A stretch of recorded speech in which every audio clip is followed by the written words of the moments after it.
Welcome back, everyone. We're doing our deep dive into the PortalFuse weekly security report, specifically for April 16th through the 22nd, 2025. That's right.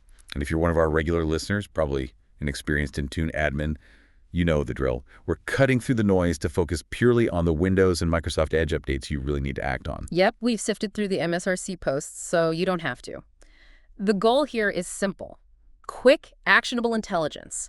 What actually matters from this week's report. Exactly. Let's jump straight into Windows then. The report calls out CVE 2025-27729. That's the Windows Shell Remote Code Execution 1.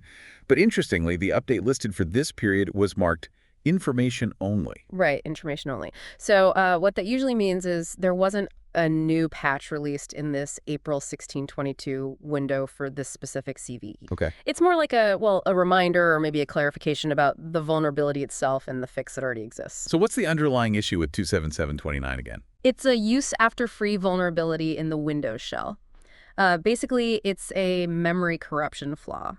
The system tries using memory after it's been released, and that can sometimes be exploited. Allowing an attacker to potentially run their own code, right? Remote code execution. Exactly. Local code execution technically, but yeah, triggered remotely if the user interacts. And the interaction part is key, isn't it? It needs the user to, open a bad file or click something sketchy. Social engineering comes into play. Precisely. It's not wormable on its own. It requires that user interaction.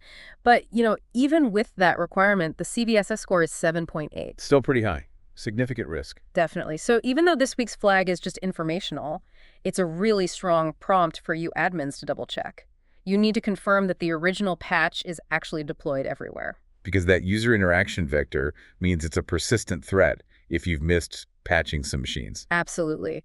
And the good news is an official fix is available. The remediation level is clearly marked official fix. And that fix came out earlier. Yeah, it was part of the April 8th, 2025 updates. So we're talking about KB5055528, KB5055523, and KB5055518. Got it. So Action 1 for Windows. Verify those April 8th KBs are rolled out to cover CVE 2025-27729, even though the latest report entry was just informational. Perfect summary. Okay, shall we move on to Edge? Let's do it. Microsoft Edge, looks like a few things popped up there, heavily leaning on Chromium vulnerabilities, it seems. First one, CVE 2025-3620. Ah, yes, CVE 2025-3620. That's another use after free, this time in the USB component within Edge. USB component. Interesting. Yeah, and crucially, like you said, it originates upstream in the Chromium open source software codebase. Since Edge is built on Chromium, it inherits these kinds of issues sometime. Makes sense. And the impact if someone exploits this use after free. Again, it's about arbitrary code execution. An attacker could potentially run code as the logged-in user if they successfully exploit it, probably by getting the user to visit a malicious site or interact with a compromised USB device scenario, perhaps. Underscores the need for keeping browsers updated, obviously, especially with vulnerabilities coming from the core engine. Centralized patching via Intune is key here. Couldn't agree more. Relying on users to update is risky. So is there a fix for this one? CVE 2025-3620? Yes, there is. Microsoft rolled out a fix in Edge version 135.0.3179.85.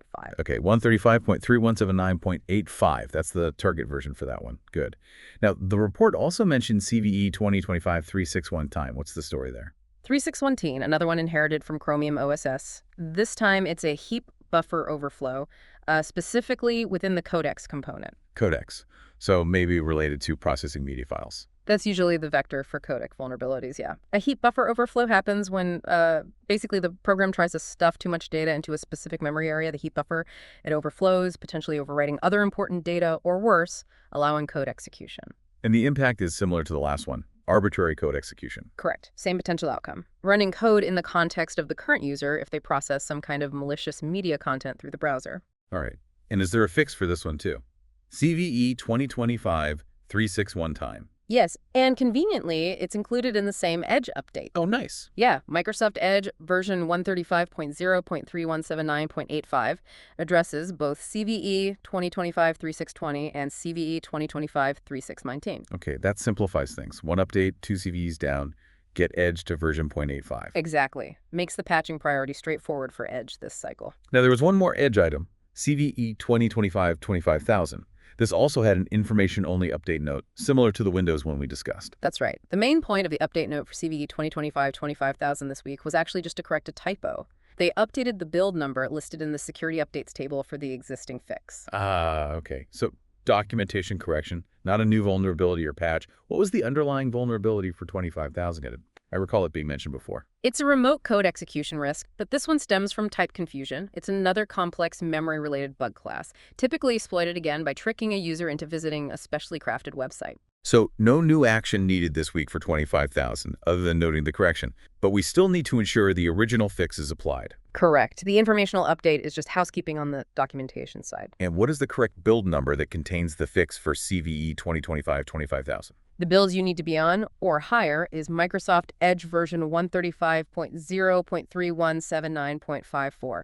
That fix was actually released back on April 3rd, 2025. Okay, 135.0.31709.54 from April 3rd. So if you're deploying the latest 0.85 version we just talked about, you're already covered for this one too. Absolutely. The 0.85 build is well past the 0.54 build, so updating to the latest covers all bases discussed today for Edge. Perfect. Okay, let's do a super quick wrap-up. Key actions for Intune admins based on this report week ending April 22nd. All right. Number 1, Windows. Check CVE 2025-27729. Even though it was informational this week, make sure those April 8th updates, KBs 5055528, 505555523, 5055551 deployed, verify.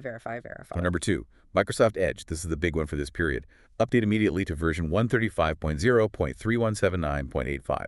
That knocks out both CVE 2025-3620 and CVE 2025-3628. And number 3, just a confirmation point related to Edge.